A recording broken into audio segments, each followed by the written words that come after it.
Laurel Hubbard will make history next month as the first openly transgender athlete to compete in the Olympic Games.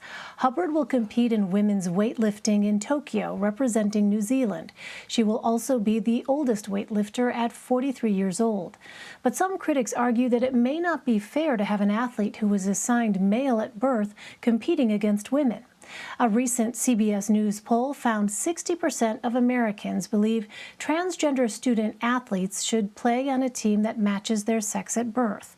For more on this, let's bring in Ewing Garber. She's a professor of movement sciences at Columbia University. She is also the director of the graduate program in applied physiology. Carol, welcome. Thanks very much for being with us.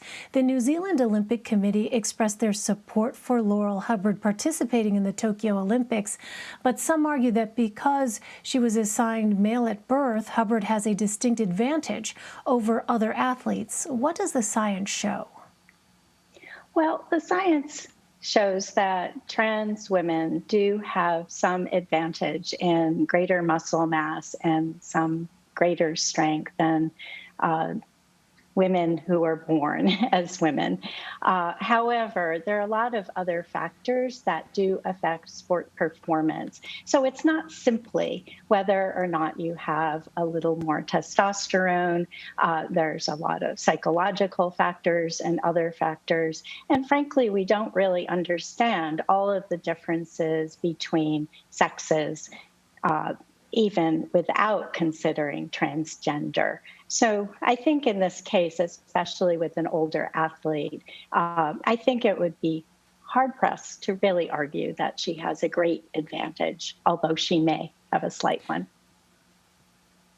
Well, 6 bills proposed by state lawmakers in the U.S. ban transgender boys from male teams. 22 bills explicitly ban transgender girls from female teams. Why is there such a focus on female sports?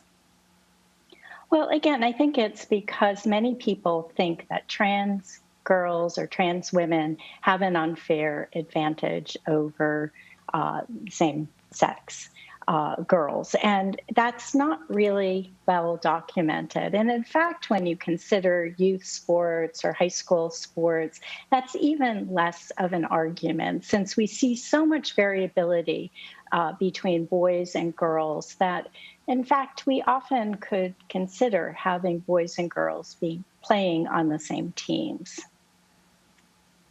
Well, so let's dig a little deeper. Remind us, what exactly does the science show about younger transgender athletes?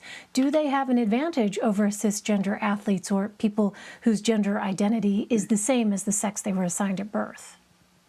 Well, up to puberty, we don't see any differences between boys and girls. So there's no argument whatsoever in that age group that we could see mixed gender teams. We could also see trans boys and trans girls play on teams with cis boys and cis girls.